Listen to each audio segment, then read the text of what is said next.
Yeah, I'm very happy before God also who gave us this precious time to share with the heart of God together with our brothers and sisters. Today we are going to study about the First King chapter 3. So let us open the Bible. First King chapter 3. First King chapter 3 from verse 1. Now Solomon made a treaty with Pharaoh, king of Egypt, and married Pharaoh's daughters. Then he brought her to the city of David until he had finished building his own house and the house of Lord and the wall of all around Jerusalem. Meanwhile, the people sacrificed at the high place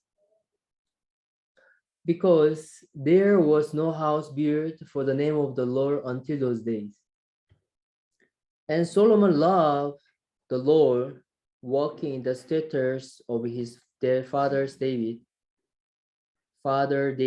except that he sacrificed and burnt incense at the high place. Now the king went to Gibeon to sacrifice there, for that was a great high place. Solomon offered 1,000 burnt offering on that altar.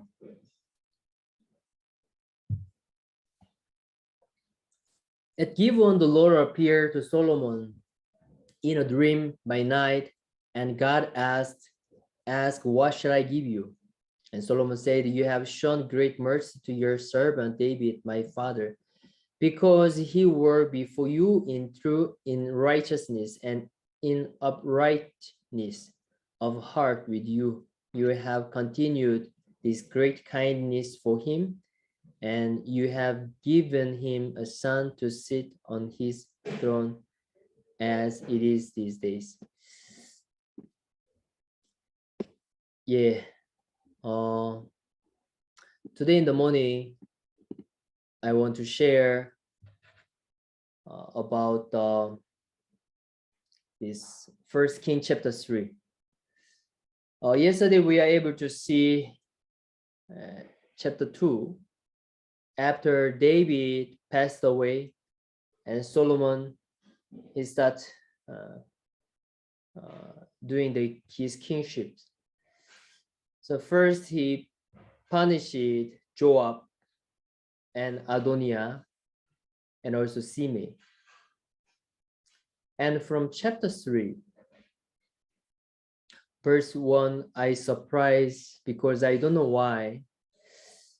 First, you are able to see that if I'm giving the story in chapter 3, first, Solomon took a daughter of King Pharaoh from Egypt. He took as a wife.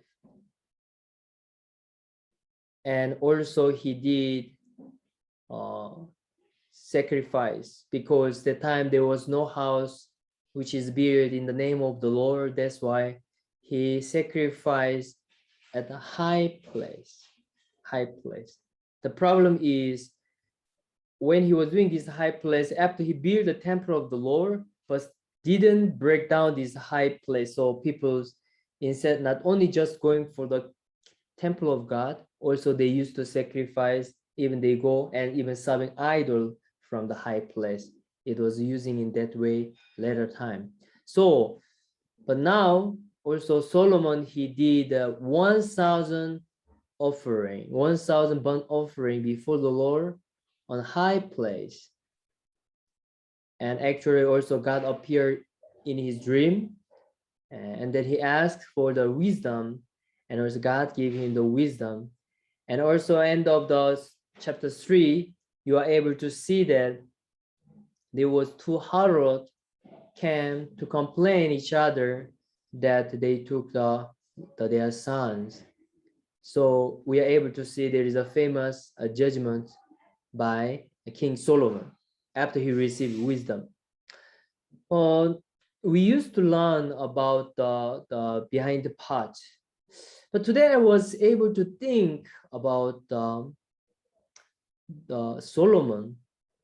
First, in verse 1, I could see that Solomon took a wife from the daughter of King Pharaoh from Egypt. So really, I do not know exactly why he took wife from the daughter of King Pharaoh. Because as you know, those days, in order to make a partnership, to work together, or to showing their power, they used to have such kind of marriage. So if Solomon has a wife from the King Pharaoh from Egypt, then it is able to show his power. Is it right? Show his power. But so I do not know exactly the reason why he took wife from Egypt, daughter of King Pharaoh. But really, I can see that I don't think it was a guidance of God, and he took according to his own eyes. After he took, and we are able to see that Solomon, he had giving the offering, verse 4. Now the king went to Gibeon to sacrifice there, for that was a great high place, because in Gibeon they have a great high place, the biggest high place, Gibeon. So he went to there. Solomon offered 1,000 burnt offering on that altar. So sometimes we may think, oh, why Solomon, why God was able to give the wisdom to Solomon? Oh, I can see that after Solomon gave the 1,000 burnt offering, so that's why God was very happy with Solomon, and God blessed him with the wisdom of God, isn't it? So really, we may see like this, we are able to focus this 1,000 burnt offering. Everyone, like to offer 1,000 burnt offering, is it easy or difficult? It is difficult. Really, he offered 1,000 sacrifice, 1,000 burnt offering as a sacrifice. So it looks like it's great and big. So that's why God gave the grace Israel. God bless Israel. God gave him wisdom. So we may see like this. But let us see the Bible together. Book of Micah, chapter 6. Book of Micah, chapter 6, verse 6. You can see the screen. Book of Micah, chapter 6, verse 6. With what shall I come before the Lord and bow myself before the high God? Shall I come before him with burnt offering, with carved ear oars? Will the Lord be pleased with 1,000 of lamb, 1,000 of livers of oil? Shall I give my firstborn for my transgressions, the fruit of my body for the sin of my soul? He has shown you, O man, what is good, and what does the Lord require of you, but to do justly, to love mercy, and walk humble with your God. We can read together, verse 8 again. What is good? What does the Lord require of you, but to do justly, to love mercy, and walk humbly with your God? So really, through this book of Micah, we are able to see what God is happy. God does not happy because of our sacrifice. God does not happy because of the 1,000 burnt offering which Solomon he did before God. It is not like this. Because God does not eat. So really we are able to see, God does not happy. But I'm not saying that they don't need a sacrifice for God. No. Because I did great sacrifice, great work. That's why God should work for me. No, that heart, this is not true, is useless. So now we are able to see that what is reason that God is able to work for us. If you look at 2 Samuel chapter 7 verse 12, 2 Samuel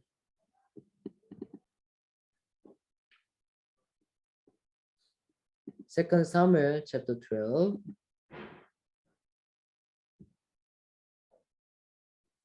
Sorry, 2 Samuel chapter 7. 2 Samuel chapter 7 verse 12.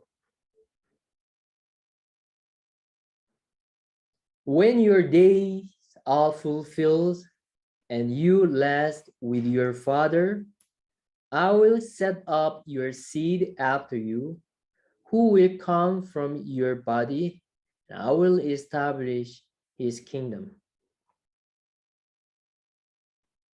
He shall build a house for my name, and I will establish the throne of his kingdom forever. I will be his father, and he shall be my son. If he commit iniquity, I will chasten him with the load of man and with the blow of son of man. But my mercy shall not depart from him, as I took it from Saul, whom I removed from before you. And your house and your kingdom shall be established forever before you. Your throne shall be established forever. Amen. Yeah. When your days are fulfilled and your last with your father, I will set up seed after you, who will come from your body. I will establish his kingdom. Amen. He shall build a house for my name. I will establish the throne of his kingdom forever. So now what we are able to see, yes, how God is able to walk, it is not because of what Solomon he did. Because really I was able to see from the beginning, chapter 3, verse 1, he started with Mary, with the daughter of King Pharaoh of Egypt. So in the beginning, when I see really he had many mistakes, really I can see that he is so weak. He, even if he tried to give the offer 1,000 burnt offering, if God was working for him, then that is not true God. No matter how he is, no matter how he's weak, no matter how he sacrificed for God, or no matter how he's so flesh, regardless of his condition and his work, how God is able to work for him, how God is able to give him the wisdom, it is only by the covenant which God has made towards his father, the Solomon's fathers, David. Amen. Because of the promise, because of the commitment which God has made with David, who is Solomon's father, because of that covenant, and God is able to work for us. Sometimes when we do something for God, easily we can boast ourselves. But I'm not saying that serving God is bad. I'm not saying the offering before God is bad. But what is the problem when I offer before God, when I serve God, if I hold as my works and trust what I have done, and I'm expecting God may bless me with what I have done. Even if such kind of heart is keeping your heart, God does not happy. Even though we give offering before God, even though we sacrifice for work for God, we cannot rely on what I have done, but also all the things what I have done, also it was grace from God and should hand over to God. And where we have to have hope and expect, it is not on my works, it is 100% on the works of Jesus Christ, on the works of God. Amen. Yes. And also promise of God. So really we can see through this second Samuel chapter 7 verse 12, really showing us that God made covenant towards David and house of David. That's why God is able to bless regardless of what they have done. Many times, easily I look at my condition. Looks like when I was walking well, easily I boast myself. When I see my flesh image, when I see my weakness, Satan can give me condemnation, judging heart. The other time you were sincere, but now looks like you are very lazy, looks like you're flesh. Yes, Satan always give us so many condemnations and judging heart. But today we are able to see clearly how God is able to work for Solomon. It is not because of what he gave. It is not because of his 1,000 burnt offering. It is only by the promise of God. It is only by the covenant which God has made with David and his house. Amen. So now what we are able to have a hope, what we are able to rely on, not my words, 100% on the works of Jesus Christ. Amen. Yeah, really, I'm very happy before God. Even today, really, we are able to rely on not my works and rely on the promise which he made us. Amen. Also, if I add some more, in chapter 3, we are able to see this Solomon's judgment. We are able to see that this real mother, true mother, of course, if someone demand that and insist this is her son, yes, it is so difficult.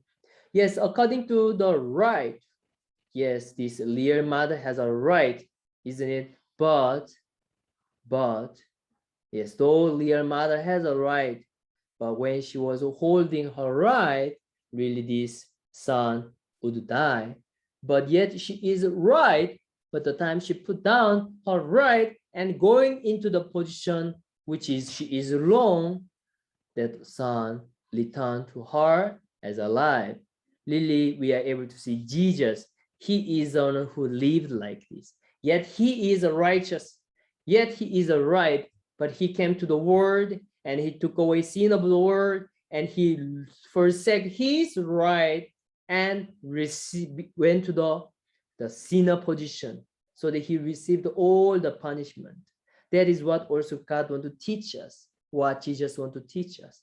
Sometimes we are holding our own right, isn't it? Sometimes we are holding our own right, but that right is most dangerous even in the spiritual life, even in your life. Many couples, many families lost peace because they are holding their right each other. Many countries, they are fighting because they are holding their right each other. Many friends, they break their friendship because they are holding their own right. Is it right? Many brothers and sisters, even ministers, sometimes they're against the church, against the gospel. Sometimes they left from the church because they are holding their right. That's why Satan always try to deceiving us with our right.